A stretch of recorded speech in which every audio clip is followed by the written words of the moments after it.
กราบสบายดีเบิร์ดทุกคนเด้อมาเด้อทุกคนมากินตำหุงน้ำกันเด้อทุกคน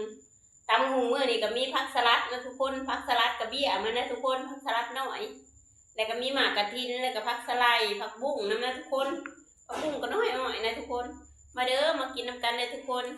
มื้อนี้บ่าวกาเพิ่นก็บ่ได้ไปหาสอนนะทุกคนก็เลยกินตำหุงนะทุกคนหนาวเนาะเลยบ่ไปอากาศหนาวนะทุกคนลมแห้งทั้งสภาอยู่นี่ทางบ้านทุกคนลมแห้งบนนั้นทุกคนเนาะมาเด้อกินตำหุงนำกันเด้อทุกคนมื้อนี้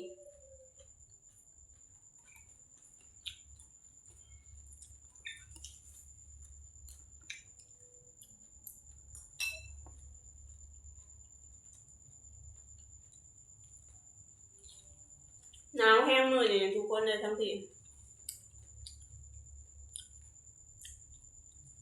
ทางบ้านใครหนาวกับคอมเมนต์มาเว้ากันได้เด้อทุกคน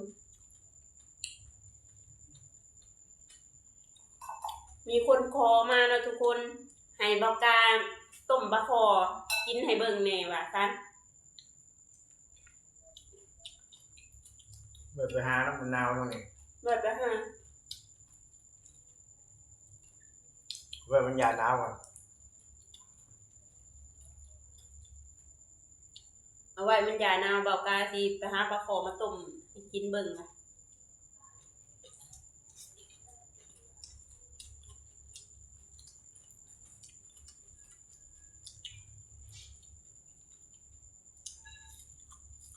ตำหุงก็แซ่บเหมือนกันเด้อเนาะทุกคน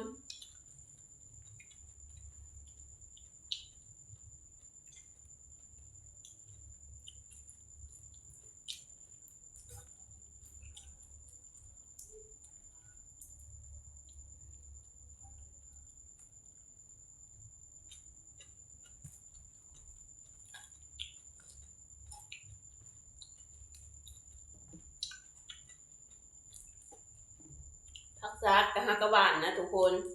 ฮักกะหวานฮักกะปลูกมันออกเป็นเบี้ยไปเก็บกินเลยนะ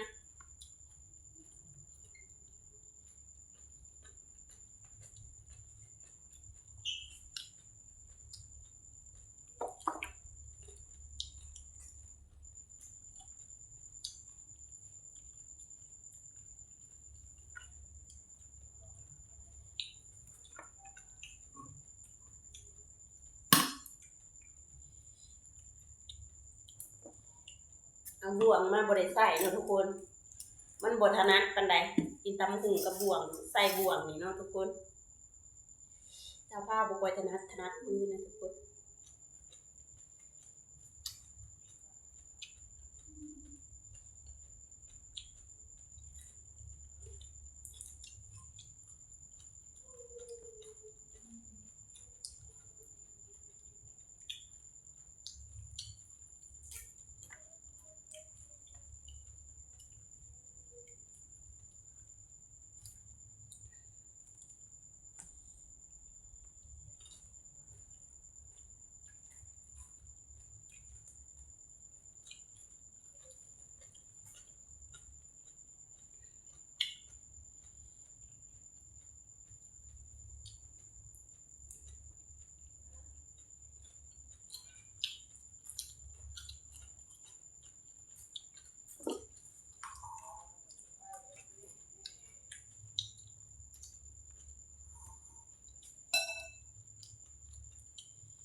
ก็จะไหลนอนน้อยอย่างงี้ผักสไลด์กำลังขึ้นเนาะทุกคนงามผักสไลด์